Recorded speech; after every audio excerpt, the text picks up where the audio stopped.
welcome to this episode of Behind the Headline. I'm Robin Wilhoit. We are so glad that you are here with us, whether you're popping in to watch or to listen. Thanks for being here. We appreciate it. We hope this episode really gets you thinking. So what is Behind the Headline? Essentially, what it is we take a deep dive into a story that captivated East Tennessee and in many cases beyond. And we delve into the facts of the story.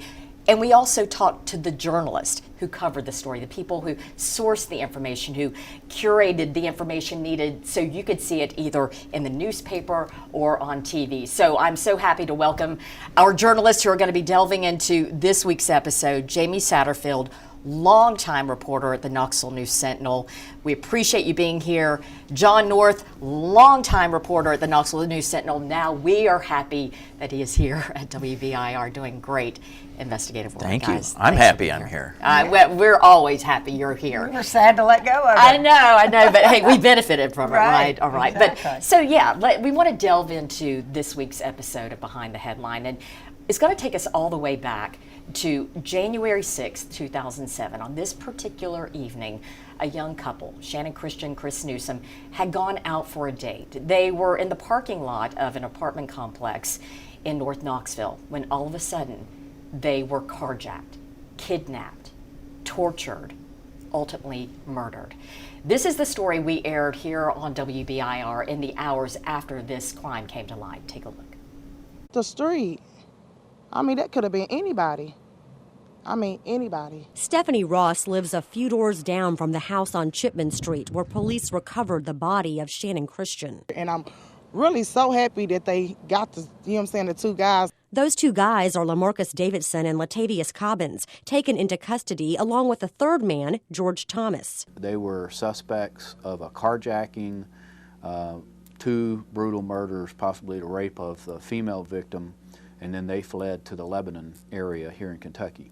Rich Knighton is Chief Deputy U.S. Marshal for Western Kentucky. Knoxville Police, ATF, U.S. Marshals, Kentucky law enforcement agencies, they all work together to track down and detain the three men. If the allegations are correct, these people are dangerous, and we had to do what we could to get them off the streets before they hurt someone else.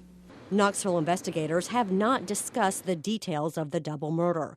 Family members revealed that Chris-Newsom was shot and his body burned, then left by railroad tracks near Cherry Street. Knighton says that murder happened after a carjacking and that Shannon Christian was then taken somewhere else and held against her will for days, raped, then killed. The brutal crime brought people together to search for answers. The partnership between law enforcement, the media, and the citizens of that community came together and made a great effort of taking these people into custody and to answering to justice. And that's really what it's all about. And with that, we want to bring the discussion back here into the studio with Jamie and John. Just to recap, at that point in time, back in 2007, you both were top-notch reporters at the Knoxville News-Sentinel. How did you initially find out about this? What was slowly information was coming out. How did you guys find out about it? You know, what I first became aware of is that a fellow named Christopher-Newsom was missing, and his family was trying to get the word out, and they had interacted with an attorney, a local attorney, James A.H. Bell. He was a family friend. And so he helped kind of reach out to various media, and I was one of those that he reached out to.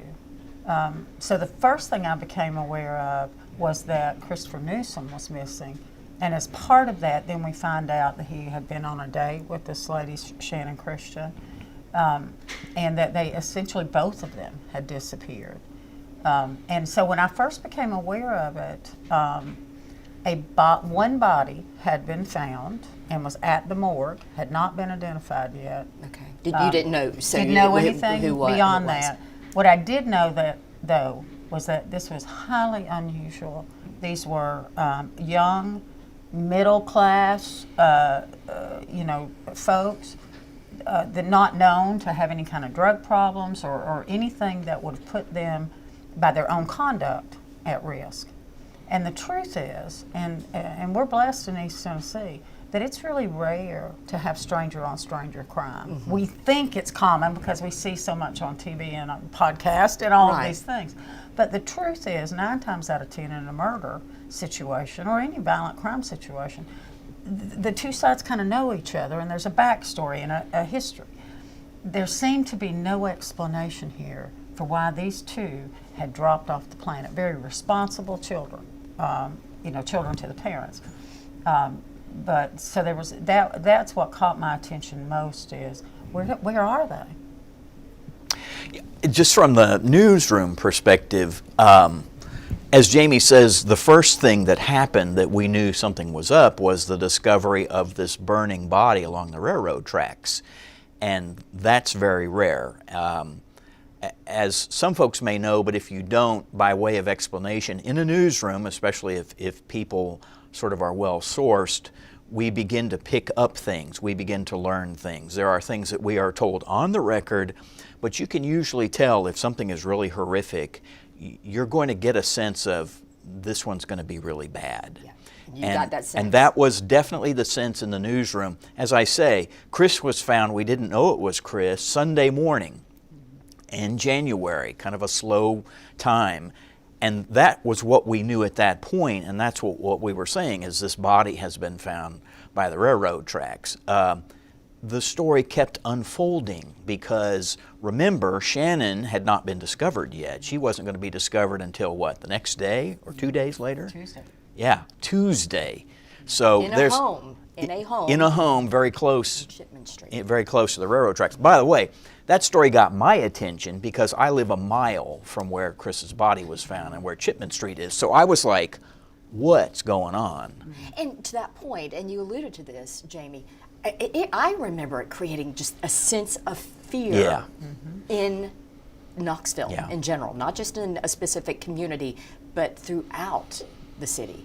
Would you agree? Oh yes, my daughter was 21 at the time. That was Shannon Christian's age. My daughter was in college, UT, just like Shannon Christian. A federal prosecutor called me and said, look, I can't tell you anything except I need to tell your daughter to lock her car doors even when she's in the vehicle and moving. And he wouldn't say anything beyond that. So I remember then just this chill. Yeah. Because I thought, oh my God, this is going to be one of those Yeah. that you can't do anything about. Your worst nightmare kind of Heightened scenario. alert. You're on heightened alert. Yeah, because then I thought, do we have some kind of serial killer Right. out here? What does this mean? Yeah, I think that's the natural progression when there's when you're hearing these awful details and there are not, for a while, suspects, but then there were suspects. Bring us up to date upon once they were able to identify the people and charge the people. Well, one of the key aspects of this case was all kudos to family members because they were determined to find out what had happened. Shannon's not come home. Shannon's not gone to work Sunday, right? She was supposed to go to a job at Westtown Mall, didn't show up. That set off alarms for the whole family. They're like, that's not like Shannon, what's up? We don't know the connection yet publicly, but behind the scenes, the family's like, something is wrong. So they're the ones that really set in motion trying to find out where's Shannon. They ping to find her phone. Dina does that, Dina Christian, Shannon's mom. The family conducts a grid search in the neighborhood to try to, near where the ping was, Cherry Street, to try to find her vehicle. They find the vehicle, and that's when we begin to realize Tuesday, Wednesday, who some of these people are, not only Shannon and Chris, but also some of the perps, because LaMarcus Davidson lives very near there. He's a convicted felon, and they fled. And I think within a day or two after that, aren't they doing like bolos for LaMarcus? Yeah, they were putting out bolos for LaMarcus and Latavis Cobbins, his brother. The other thing that was kind of important to that vehicle being found there is that up until this point, these families will very candidly tell you no one was taking them seriously. Everybody was saying, they're college kids, right? They're in love. Maybe they went off somewhere. They don't report to their family. So they were really, their fear was being completely discounted. And they knew their kids. And they would say that today. We know our children. They don't run off without telling us. They don't miss work. That's not what they did. So when they found this vehicle, what they immediately realized, law enforcement, when they came out, was that it had been wiped down, that it had been, stickers had been removed. There had been a concerted effort to keep the identity of the owner of this vehicle quiet, so to speak. That's when law enforcement started paying attention. The next important thing beyond Shannon's body being found inside this Chipman Street residence, which gave them somebody to look at, which was Davidson, right? Because he had been living there with his girlfriend. Girlfriend becomes very important, Daphne Sutton. She was related to a Knoxville Police Department sergeant. And once they made the connection between Shannon's SUV and Lamarcus Davidson's home, then this KPD sergeant says, I know somebody, right? And then they reach out to Daphne, and then Daphne starts giving them what she knows. And that becomes key. That's really how they began to identify suspects in this case. So in your early reporting of this, and you talk about the parents, how did you approach them? Did you approach them early on in this to talk with them, or did that come as the case progressed? And how did that play out? You know, the first time I interacted with Chris's parents, the Newsoms, they held a press conference. And so other than, asking them some questions and such, at that point we didn't really know what we had. We knew that they had a missing son. The Christians, the first time that I met them was later on after people had been arrested. So what I kept thinking, again, because Shannon was the same age as my daughter, even though I had not yet met Dina Christian in particular, but I felt her. I felt it. I could not imagine, especially after Shannon's body was discovered. And when her body was discovered and we started hearing just the possibility of horrific things that happened, how did it work in your newsroom? You're hearing this information. What were the discussions that were had as to what you would be able to share with your readers? Because, of course, during the trial, we learned even more. But we were hearing things play out. Were there discussions, I'm assuming there were, on how we navigate this story that had some pretty awful happenings? So my recollection, and Jamie also can add in here, but my recollection is we very soon began hearing mutilation. Yes. Torture, that kind of stuff, which again, as Jamie said, is not something that's very common. And I want to give a shout out. We had a cops reporter, he's retired now, Don Jacobs, who was also one of the people who was well plugged into KPD. Don was hearing stuff. And I don't know about you, one of my frustrations as a journalist and as an editor was we are hearing really horrific things, but KPD officially is just slam the door. We're getting nothing. But meanwhile, like I said, we're hearing mutilation, horrible things have happened to these two young people. But all we could do was kind of just be patient and work sources and try to build as much as we could information-wise, document-wise. But again, they kept a lot of stuff out. I mean, it was horrific what happened to those two people. And it was just kind of in dribs and drabs as time went on that you began to learn stuff. I mean, we didn't really know until Eric Boyd was charged federally and prosecuted. And when was that? That was within 2007, wasn't it? Oh, yeah, very quickly. Pretty quick. Very quickly. Within 6 months, I would say. And that's when we really began to understand what was going on. But meanwhile, the story had taken on a life of its own across the country once people began to hear about this case. White nationalists, Nazi sympathizers, nuts, all kinds of people. This was kind of early social media still yet.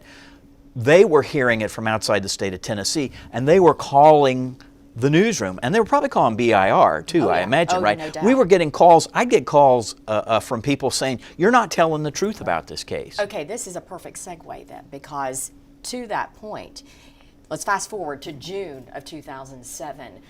This story really created a significant racial divide. It did. There was a lot of misinformation as well. Yep. And on this particular day in June, it really came together. Protesters, white nationalists, converged on downtown, and they were met with counter-protests. Take a look.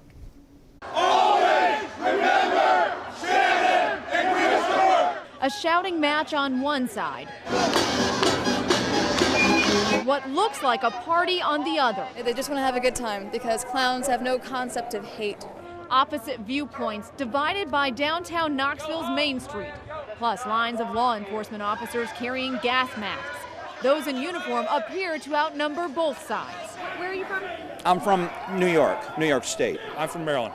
Mostly out-of-state white supremacists rally for their cause, even though both victims' families have said they don't want their children's death exploited. I don't know if what the families want is the best thing to follow in this matter. I think the number is blacks are 50 times more likely to commit a violent act than a white man is. And don't quote me on that because I'm not accurate. As opposed to them, I don't make statistics up. This Knoxville attorney says these environmental groups and others came to fight hate with humor. White cowards! White cowards! We wanted to send a clear message to our town that no, these people are not acceptable. They never were, never will be. You can't argue freedom of speech. I think it's ridiculous, senseless. Again, this has not been a racial issue from the beginning. John, you were there that Saturday. Yeah, well, you know, there had been one in May, and then there was another one coming in June, and there was great concern in the law enforcement community and in our newsroom, and I'm sure probably at Channel 10, about how do we cover this responsibly without giving voice to hate groups and to people who just want to promote something that's a lie, because they wanted to say this was black on white crime and portray it that way. And authorities had made it clear this was not a racially motivated double homicide. It was a horrific thing that these people did, but it wasn't race-based. So, yeah, I was working that Saturday. I was going to work the night shift anyway, and we had so many cops. I think there were more than 300 cops or some such thing downtown Knoxville. We don't have that kind of stuff here, thankfully, that I did go down there. And I'll tell you what, it was tense because Main Street was blocked off, and you had on one side with barricades, sort of, if you will, the kind of the nationalist hate racial groups. And then on the other side, bless them, you had also with barriers, the people that were like, we're going to make fun of you. We're going to show that you're clowns, that you're idiots. And that's what they did. They just basically, it was another group a little bit smaller than the people across the street. But these were folks that, you know, they just tried to make fun of them and say, you have no credibility, you just want to stir hate. How did you navigate that in your reporting? The hate that was fomenting, the misinformation. How were you able to tell your story objectively when you've got such passion on either side? Well, one of the issues that we had was, so some of these suspects, there were 5 total, and 2 were arrested here in Knox County, but the other 3 were arrested in Kentucky. So there's a period where the Kentucky U.S. Marshal's Office assisted in the arrest of these 3 folks. And that was it. That's all they had. But they very quickly, one of their people went in front of the cameras there in Kentucky and made false claims. This crime was already horrific. Don't make it worse. Yep. He's trying to act, he says, body parts are cut off, that their bodies are literally chopped up and placed in. None of that true. None of that true. So what began to happen was the folks who were already stirred up because of the difference in race, it gave them something to glom onto. Now they've got these horrific details, right? And they're calling the newsroom wanting to know why I'm not reporting this. Why am I covering it up? And I'm going, didn't happen. That was a question I was going to ask. You know, what kind of response did you get when this is out there, but you are reporting the facts? I'll tell you this. At one point, you know, these hate groups have their own websites and such, and they put a hit out on me. And my boss at the time was very concerned. I tried to blow it off. But I ended up having to alert the FBI, the KPD, because I worked in Knoxville, and then the Sevierville Police Department where I live. And I had to get, notify my kids' school, because the hit was they put my children, names of my children, my husband. I mean, it was amazing how much information, and I've tried to be fairly private in my personal life. And I will say nothing happened. Right. But it still, was that the level fear. of intensity. And so as the managerial aspect of covering this story, your reporter has a hit out there. Yeah. How do you navigate that? Well, again, this was, I don't know about you, but I know I moved here in '93 to work as a journalist. I don't remember us ever having another case like this that was so menacing and disturbing, not just because of the crime itself, but the reaction in the community and how we had to sort of think about our jobs. It was, again, that's why I went downtown. I was like, and Matt Lakin, who was our reporter on that story, he was covering, but I'm like, I'm going down there too, because I want to make sure nothing bad happens. I don't think people often, we're reporters, it's what we do, but we're human too. And we deal with the same stressors and then some. And I think that's something that people need to recognize, is that, yeah, we are tasked with doing the job, giving the facts, but we are human too. And there are those emotions that come with covering something as weighty and tragic as this. For what it's worth, I want to say this correctly, I'm grateful that this kind of thing didn't happen today versus 2007. And what I mean by that is the social media world is so nuts today and so distorted and so full of, it's so toxic that it was bad enough in 2007 and 8 to have to sort of navigate that and how others were hearing about it or thinking they were hearing about it. Today it would just, And I want to say too, this case in particular, and it was because of all this misinformation and the racial stuff going on, the Sentinel made a fundamental change, and that was we made the decision for the first time really in the history of the state of Tennessee, and other than one guy in Texas in the history of America, so to speak, that we were going to live tweet this trial, that we were going to do opportunities for people to ask me You questions. were early adopters, essentially. Yes. The But the earliest. reason was, it was rooted in the misinformation.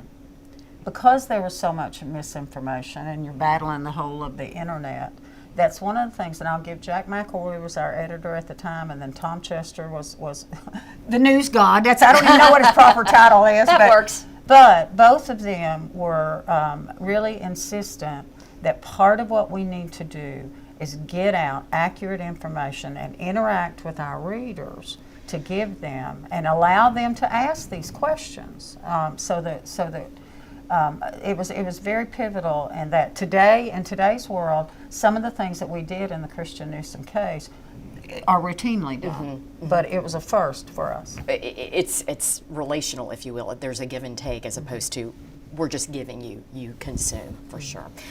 So let's once again come back to the case itself. 5 people charged, ended up being tried, found guilty. Eric Boyd found guilty on federal charges. At this point, no state charges. No murder charges. No murder charges. He had been housing the ringleader, if you will, LaMarcus Davidson. So that's where we are in this case. Presiding over the trial, well-known, well-respected judge, Richard Baumgartner. The trials come and go. Then it's revealed that while he was on the bench during this trial and other trials, high-profile trials, he was addicted to pain pills. He ultimately faced a judge. Take a look at this. In court on Thursday, one judge before another, the charges against Richard Baumgartner were revealed. TBI was requested to begin an investigation over a complaint made that a Chris Gibson was selling narcotic drugs to Judge Baumgartner.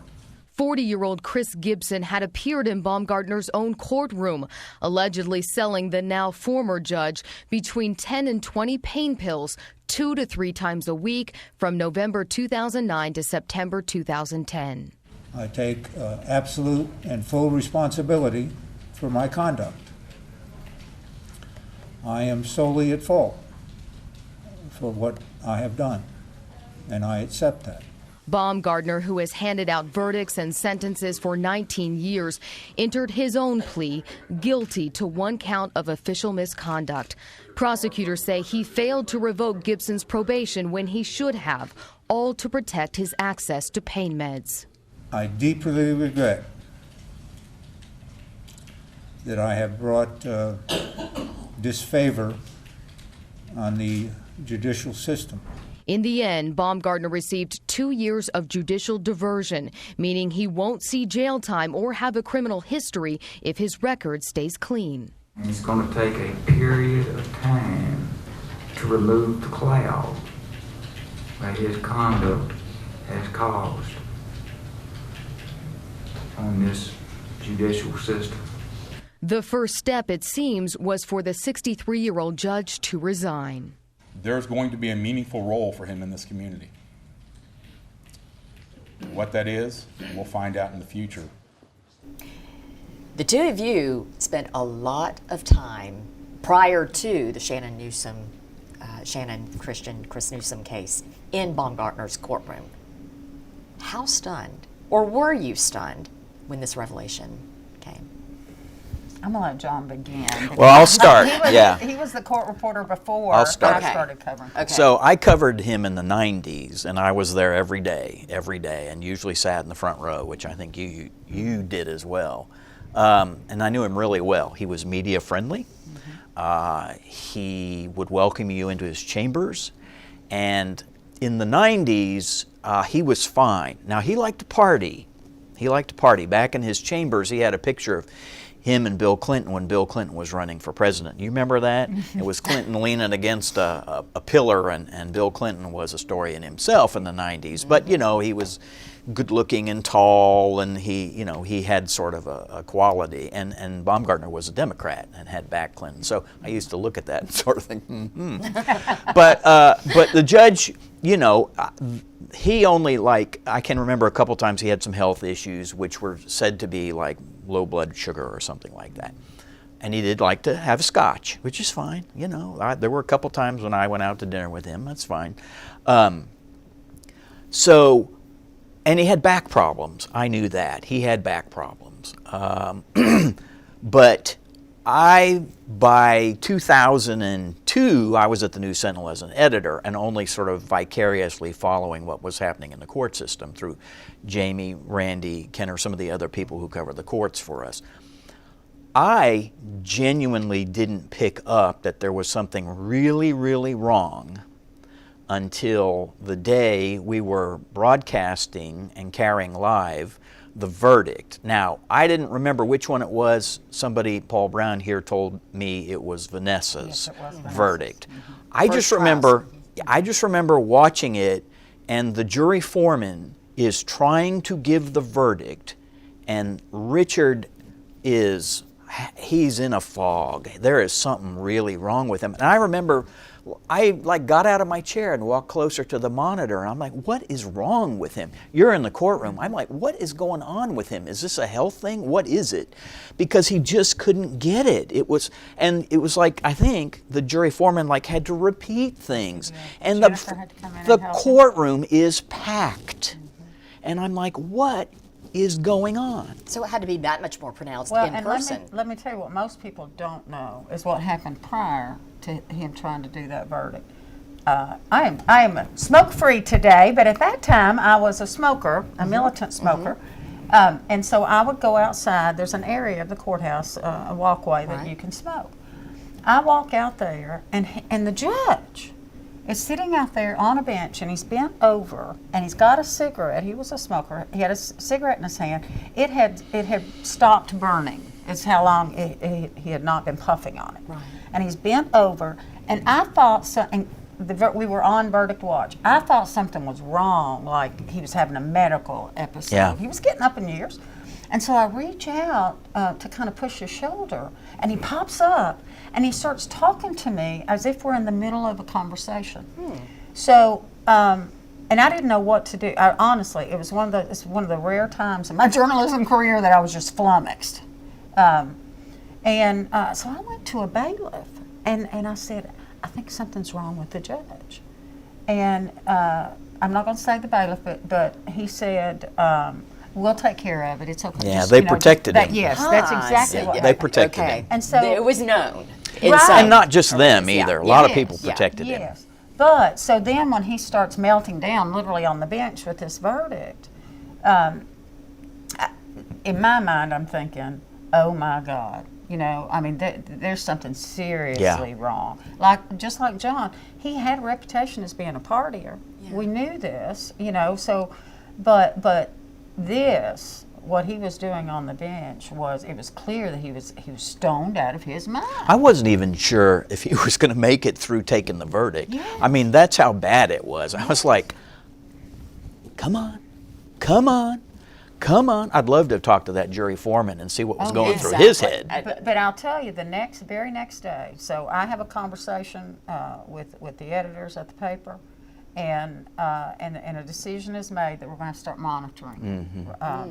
And that's one thing that, yes, were we in his court a lot? Yes. But there's 2 other state criminal courts, federal court. I'm not babysitting the judge, right? Yeah. So if he had been having problems in other cases, I didn't see it. This was the first time that I saw it. But the next day, I'm at the courthouse, and again, we're on that same smoking area, and he comes up and he says to me, that I've had a back issue, that I'm going to take a medical leave, and this was classic Baumgartner because he was media friendly, but he also liked to control the media, and so he said, "Don't be asking any questions about this." Which is, you know what I mean? Okay. Well, which means you're going to be asking questions about this. It was the most. It was the strangest thing. So for roughly 30 days. Which tracks with what we know ultimately he did.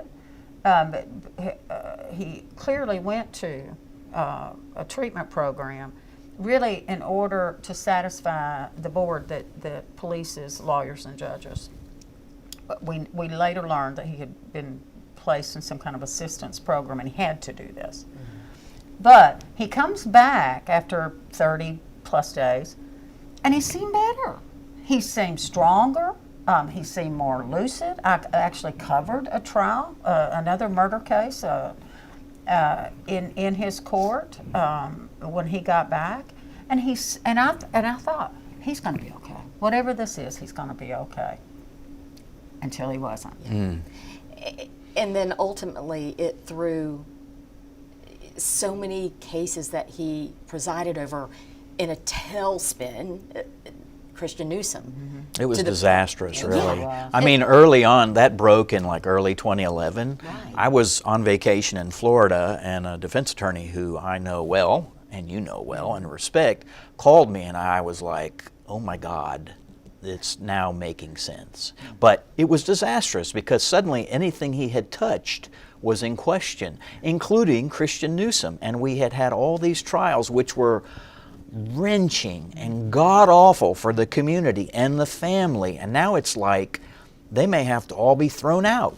And as journalists who had covered it, this prospect, here we go again. It was sickening. And we're just going to have to regurgitate all this horrific information that we had to consume and take and digest and share. We're going to have to do this again? You're looking at the woman who covered 7 of these trials. Can you imagine having to listen to the medical examiner talk about this 7 times? It's like, it was bad, and God bless the families for all they went through. So how do you do your job, what you're once again tasked with doing, without being sickened, repulsed, heartbroken, all of that?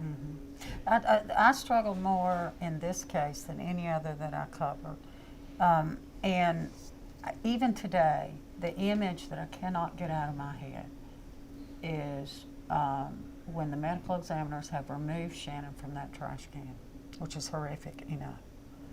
And her face first gets exposed, and you see that her eyes are kind of, and I'm going to get teary again. Her eyes are open. She died in that trash can struggling to breathe. And even now, it affects me. The horror that both of them experienced was awful. And it didn't matter, every trial, even the very last trial, Boyd. no matter how much you steal yourself, how much you say it's not going to mess with you, it always did. Because it always did. It comes back to, once again, yeah, you're a steely reporter, but you're human. You're human too. Well, I mean, I don't know that I ever said anything to you, but we worried about you. I mean, can you imagine? Yeah. Again, it's combat, sitting through all of that. And again, I want to emphasize the families had to endure all of that over and over as well. But it's just horrors. And that's good to hear, because you want your management to be aware of what your people on the ground are having to deal with. How did you deal with it? How did you cope? Did you need, I know our reporter here, after she covered it so extensively, she did seek out treatment. So I was told. One of the things that I did, and this is just one of my coping mechanisms, is to be of service. And so what I set out to do with these trials is to be of service to these families. And what I mean by it, not affecting the coverage, that's not what I mean at all, being biased or anything.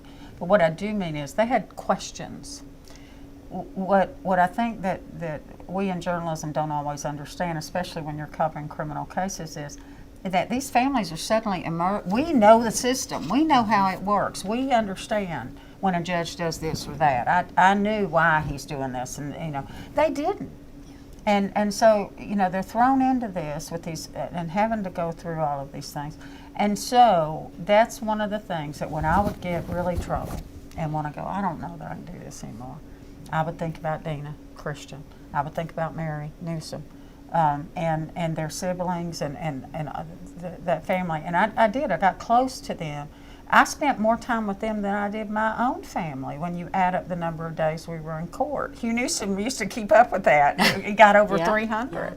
Because not only is it the trials, but there were lots of hearings prior to these trials, and you had lots of hearings after the Baumgartner scandal, and then these other two cases. So I will say I don't know that I managed it all that well, but that was one of the things that I did. And it also did ultimately later on lead me to address some issues with my own things that had happened to me as a younger person.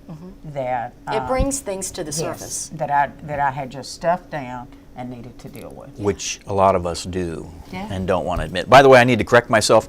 It's 8 trials. Is it 8? Sorry, it's not 7. It's Boyd plus the 4 state plus 2 retrials plus Boyd in 2019. Right. Sorry. How did you manage?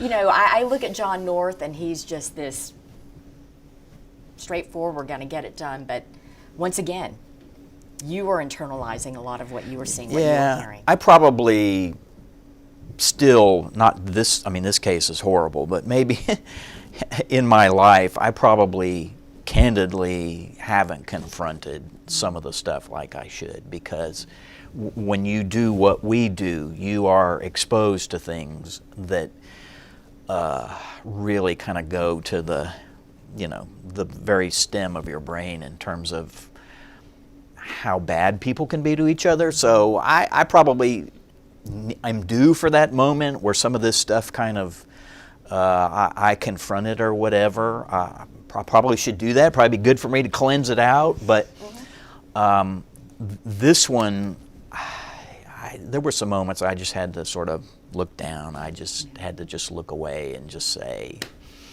yeah, you just got to ride this moment out. And so I can't imagine doing it 8 times. No, and I was just covering it from the desk. So that was another layer of protection, if you will. But I will say this, We are human beings, Yes. and that's good to feel that and understand that. And that goes for anybody, everybody. You need to feel this stuff. You need to be bothered by this stuff. You need to be outraged by this stuff. You know, Tom Chester used to say to me, the thing that makes you good is your passion. Right. Now, his job was always to rein me back a little bit, but you're passionate. I feel like in order to do my job well, I really do have to feel these things I don't want to feel, because that's how I am able then to turn that around and put into words what everybody else is feeling and experiencing. That's the way that I process it.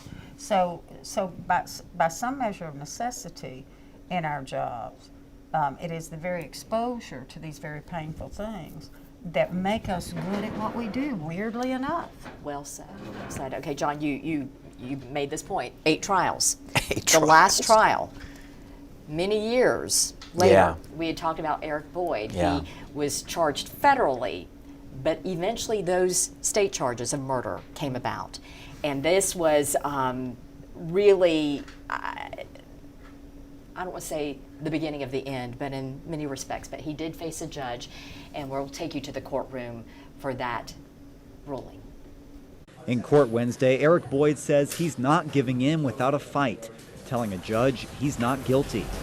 Now, the verdict's on me to prove my innocence, and that's what I'm going to do from here on out. As he left in shackles, onlookers claim he said he'll be out in 3 years. The families of Shannon Christian and Chris Newsom, the Knoxville couple Boyd raped and murdered, say they want him to die behind bars. You are pure evil, Eric Boyd, and you never deserve to walk the face of this earth. In emotional victim impact statements, they urged the judge to give him the maximum sentence. Boyd is the epitome of a career criminal. They also spoke directly to Boyd himself. You're a poor excuse for a human being. You're despicable, worthless, an evil person. Telling the convict his punishment on earth is just the beginning. I hope I'm standing next to God when he makes his judgment on you and sentences you to hell. Judge Bob McGee did not give him the maximum sentence, but did see to the family's wish that Boyd stay in prison until he dies. He will serve 2 stacked life sentences plus 90 years. Lo and behold, justice did come around here on earth. I thought we'd have to wait. The families say no sentence could heal their hearts. You took my baby girl from me. Still, they're finding solace in this victory. To get him off the street is about the best thing that we can hope for. As 12.5 years of hearings, cases, and sentences reaches another milestone.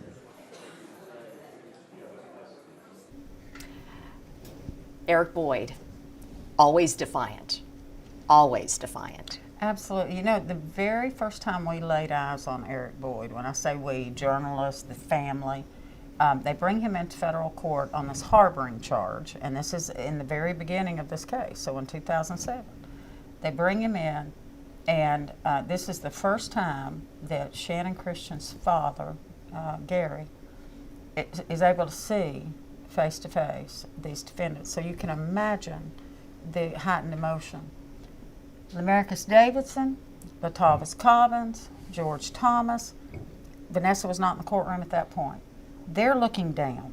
They're at least showing some shame, if you will. Boyd looks back at Gary Christian, and Gary's pointing at him.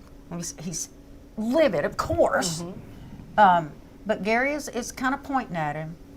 And Eric Boyd, surrounded by marshals, in a federal courtroom in shackles and chains, and says to Gary Christian, "Bring it."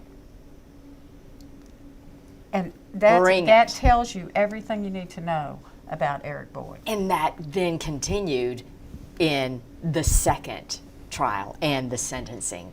There was an air of defiance. I even heard that Mary Newsom said that he had something to say to her as he was leaving the courtroom. And to take it back to Mary, Mary always knew he had something to do with this, and she fought. Going back to the heroes, Mary was a hero. Yeah, Mary, as she's told us, and I know she's told you, always said, and remember, what do we have? 2007, he's convicted in federal court. It's not until, what, 12 years later Yes. that finally he faces a trial here in Knox County in state court.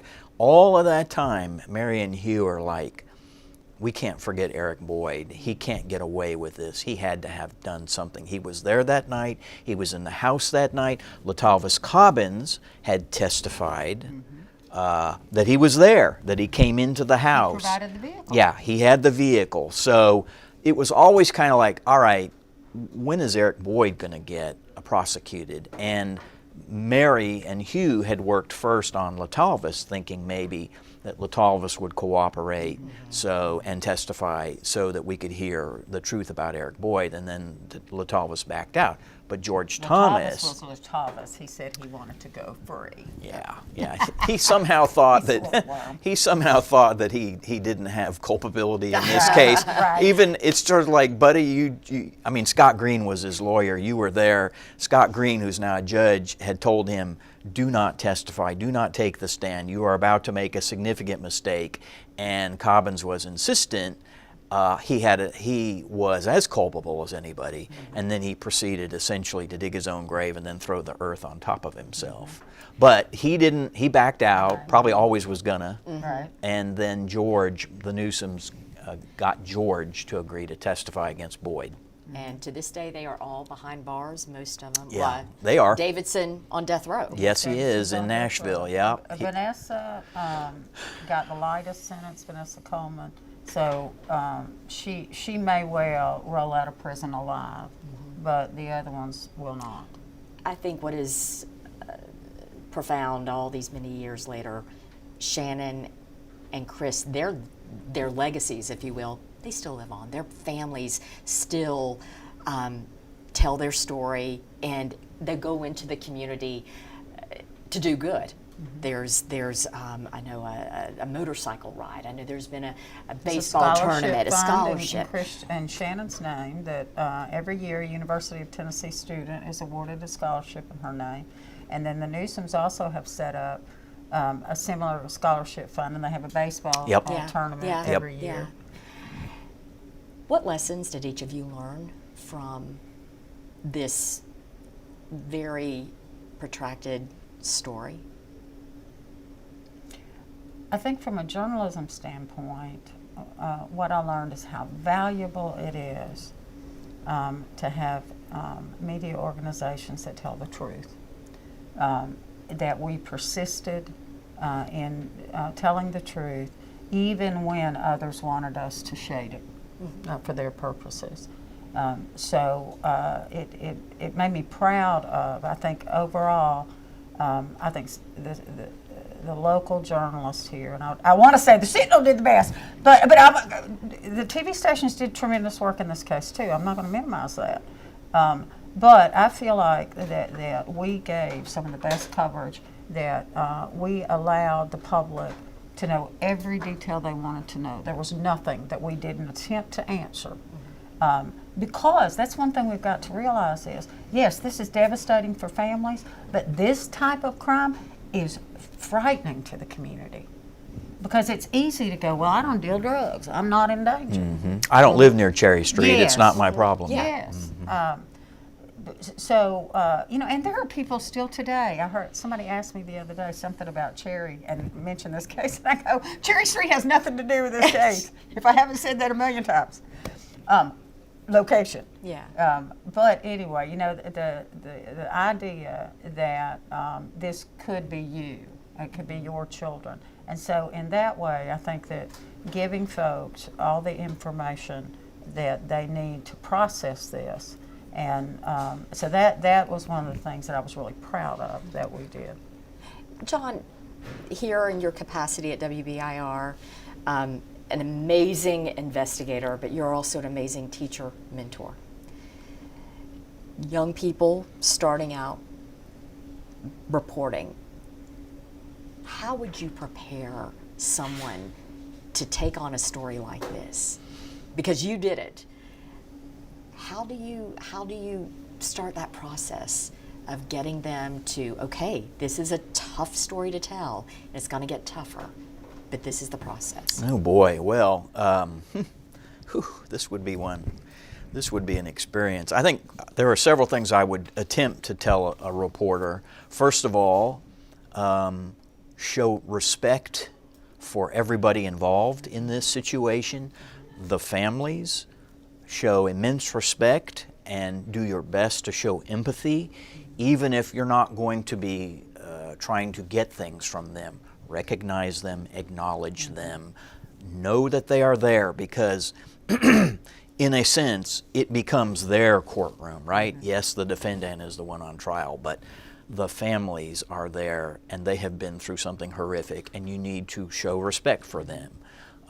However, that if they ultimately want to talk to you, great. If they don't, so be it. That's the way it is. I would also say pay immense attention to what's going on, because you are about to see quite a thing unfold before you, and you need to pay attention and keep up, because there's a lot that's going to be going on. I always like to say, and I don't know if you felt this way, if you cover the courts regularly, as I did in the 90s and thoroughly enjoyed it and try to do today when I can, there actually is this kind of unspoken thing that starts to go on between a very small group of people in the courtroom. The judge, the prosecutor, the defense attorney, potentially the defendant, and often the journalist. If the journalist is there a lot, there's this thing that goes on, and there's eye contact that's made, and there's this communication that's happening amongst all these people. And you may not think about it, nobody's saying a word, but there are things going on there. There's a whole kind of sub-vibe, if you will, that's interesting, and that the journalist should pay attention. And the last thing I would say is be prepared to have emotions and to have to deal with them. You just have to accept the fact that you are about to witness a retelling of a terrible crime, and you have to accept that that's going to happen, but you must also be a professional. You must be a professional. Do not show it in your face. Do not show it. Do this. You have to. You just have to. You cannot emote. You must just hold it in. Now, your gut may be ripped apart. It's okay later on, once you get out of that courtroom, to react if you need to take a minute, if you feel sick, whatever. But you're a professional. Do not react. And I would say know your business, especially in these high-profile cases. If you don't know the law at play, if you don't understand it yourself, you can't communicate it. So I would say also, if you don't know it, find a good lawyer that can help you navigate it, because part of our job is to explain to the readers why a ruling is made, why a certain witness is called or not called, or that sort of thing. So I think that's one thing that I don't always see when I was covering courts regularly, and then you see younger reporters come in. They don't know anything about the system. No, they don't. And it can hamper them. It's okay to ask questions. Absolutely. It is. Okay, this is final question for both of you. I'm going to ask this of all my guests. How does this story exemplify the responsibility, the power of local journalism? Well, I'll start and then Jamie can finish. I think briefly just it's reaffirming, restating what has sort of been floating around this conversation all along, which is this case, in a sense, tested the journalists in this community about how are you going to cover it. And it made you think and be responsible in the way that you covered it. And it also showed us that there are going to be outside forces that are trying to use it for their own interests and their own good. And do not be manipulated, do not fall into any traps. That's why I say I'm so grateful today. If this happens today, and God forbid, we'll probably have something horrible happen today, and we'll face even more sort of hurricane winds or whatever. You just have to be ready to be thoughtful, responsible about how you're covering something. Do not be played, do not be manipulated. Even our coverage like that rally, which involved all those people from outside coming in, the hate rally, we played that inside the newspaper, and that was a deliberate choice that we made. You just can't you have to be responsible, and you have to message to the community. We're thoughtful in the way that we do things. We do that here at Channel 10. We're very thoughtful about, you know what, we're not going hysterical on this. It's not going to be our lead. We're not going to show you lots of horrible images. We're going to be thoughtful, quiet, and factual. And I will say, Judge Baumgartner had been doing bad things, and lots of people knew it. And so, power of journalism, he might well have made it right through that whole situation. That's exactly. But for journalism. So, and the damage, as great as it was, the upheaval of so many cases and so many lives would have been far worse. And let me tell you, I'll say this. We have nothing but a notebook. You know, I often say I have to be a cop and I don't have a gun. I have to be a lawyer and I don't have a law degree. You know, it's these kinds of things. And but to stand up in that situation and essentially start investigating a judge, and a judge that likes you. Judge Baumgartner likes There's me. a relationship. I like him. Exactly. Yeah. Professional. But the coverage of the case, I think, was a great service that journalism provided to the community and all the people that were interested in it. But the investigative piece, because it wasn't as if the TBI just laid out all their case either. All we got was he's stepping down. And it was investigative journalism, and I'll crow a little bit because I did a lot of it. The things that we were able to uncover, the abuses that he was doing beyond just doing drugs and being high on the bench, but the other ways that he was using at least one young lady that we're aware of, those things came about. We were able to expose that stuff through investigative journalism, and that cannot die in this country.